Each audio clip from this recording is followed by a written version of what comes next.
All right, this is your Pre-E1.5 completing the square section. I think in some places I have it called simple completing the square. Either way, it's the completing the square section. Okay, to complete the square, what we're looking to try to do is on one side of the equal side, we want to end up with a perfect square trinomial. Okay, a perfect square trinomial is something like, x squared plus 2x plus 1. The reason this is a perfect square trinomial, if I factor this, this factors into x plus 1 squared, meaning it's the same thing as one factor times itself. It's the identical factor. Okay, x plus 1 times x plus 1. So what we're hoping to do is get a perfect square trinomial on one side, so we have something squared equal to some number. Okay, because once we have something squared equal to a constant, all we have to do to undo the square is to take the square root of both sides. So that's where we're headed. We're going to take these polynomial equations that normally maybe not be able to factor, and we're going to create a perfect square trinomial on one side so that we can solve it by extracting square roots. We'll do some harder ones and some more complex ones in the actual lecture in 119. But I wanted to go ahead and introduce us and get us used to the process so that when we do the uglier ones, we're not as offended. Okay, so our steps, first thing we do is we move the constant term to the other side of the equal sign if it's not already isolated. Then we want to get rid of the leading coefficient. The leading coefficient is anything other than a positive 1, we have to divide it off of every single term. If it's a positive 1, we don't mind leaving it there. Okay, then to complete the square, we take half of the x term. Now I say x term. If it's a y or a b or a z or whatever the variable is, we're looking for the term that has the variable that's to the first power. Okay, we're going to take half of the coefficient. So if it's 6, it's going to be 3. If it's 10, it's going to be 5. We take half of whatever that coefficient on the x term is, we square it, and we add it to both sides.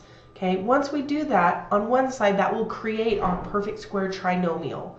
On the other side, we'll just combine that value with what's on that side, and then we'll solve by extracting square roots. So let's go ahead and look at one.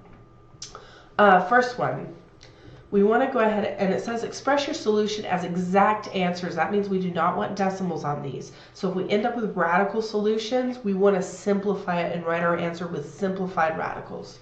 Okay. First step of completing the square, which we just went over, is that we want to move the constant to the other side. So I'm going to go ahead and add 32 to both sides to move that constant to the other side. So I have x squared plus 4x is equal to 32. Okay, now I look at my x term, which is 4. I want to take half that coefficient. So I'm going to write down here, I'm going to take half of 4. Remember when we see the word of, that means multiply. So half of 4, you don't really have to work that out, we know it's 2. Okay, so we're going to take 2 and we're going to square that and add it to both sides.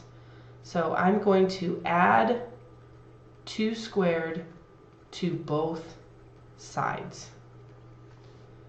I'm writing it out just so we can reference it. So that gives me x squared plus 4x. Now I'm going to go ahead and just write 2 squared as 4 because we know what that is. Plus 4, and then if I add it to one side, I have to add it to the other side. Equals 32 plus the 4. Okay.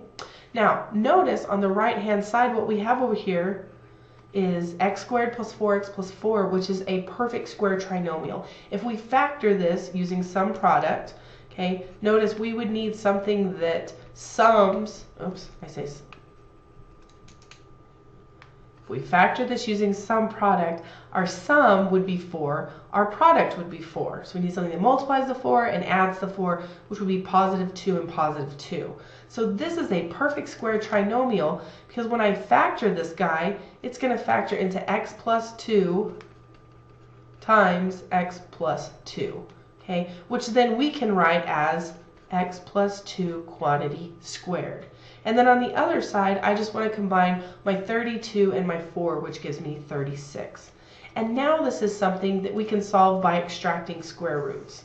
Okay, I'm going to move up here.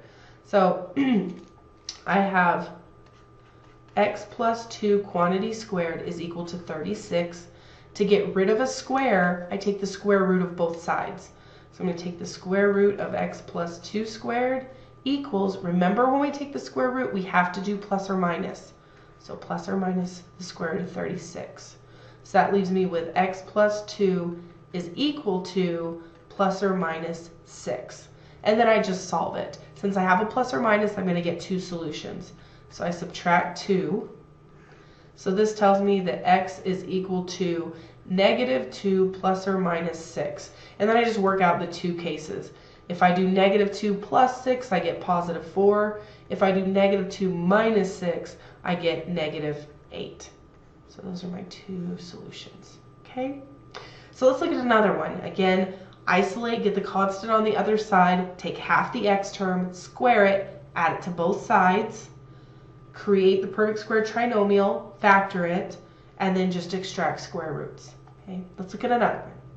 So on this one, the constant term is already on that side for us, so that works out nicely. So I can go straight into completing the square. I look at my middle term, which is positive 2, so I'm going to take half of positive 2. When I take half of 2, that's just 1. So I'm going to add 1 squared to both sides. Okay, so I'm going to rewrite my polynomial as x squared plus 2x plus the 1 squared that I'm adding to both sides. Now 1 squared we know is just 1, so I'm going to go ahead and just write that as plus 1. Excuse me, fighting a cold. All right, now notice on the left-hand side, what we have now is a perfect square trinomial. Okay, if I try to factor this, I need something that combines to 2 and multiplies to 1, which would be 1 and 1. So this factors into x plus 1 times x plus 1, which we can write as x plus 1 squared. Okay. On the right-hand side, 14 and 1 gives me 15. So I want to go ahead and solve this by extracting square roots. If I take the square root of both sides, that gets rid of my square on the left. On the right, don't forget your plus or minus. I get plus or minus the square root of 15. So now I have x plus 1 is equal to plus or minus the square root of 15. Now I need to move my 1 to the other side. So I'm going to subtract 1. See if I can squeeze it in here. So I have x is equal to negative 1 plus or minus the square root of 15. Now the last thing I need to do is see if that square root simplifies. So right here I'm just going to do it. Square root of 15, if I factor this, this is just 3 times 5. I don't have 2 copies of anything under the radical, so I can't simplify. Okay? If I can't simplify, I just leave it as it is. So my solution to this one is x is equal to negative 1 plus or minus the square root of 15. Okay? I'm going to look at one more, and then y'all can do your homework. So on this one, again, first step, move the constant to the other side. It's being added, so I'm going to subtract 29 from both sides to move it over. So I have x squared minus 10x is equal to negative 29, because that's gone. Then I go into completing the square. I look at my middle term coefficient, or my x term coefficient, which is negative 10, and I'm going to take 1/2 of negative 10. Now 1/2 of negative 10 gives me negative 5. So that's what I'm going to square and add to both sides. So I'm going to go ahead and write add negative 5 squared to both sides. Okay. Now negative 5 squared we know is positive 25. So I'm going to go ahead and write that that's what we're going to add to both sides down here before I change colors. So when I rewrite it, I have my x squared minus 10x plus my negative 5 squared, which we know is 25, is equal to negative 29 plus my negative 5 squared, which again is 25. Okay. Notice I have a perfect square trinomial on the left-hand side, because if I were to do sum product here, my sum is 25. No, it's not. I lied. If I were to do sum product, my sum is negative 10. My product is 25. So what can I multiply to get 25 that I can combine to get negative 10 would be 5 and 5. And because I need a negative 10, I'm going to use negative 5 and negative 5. Okay, they both have to be negative.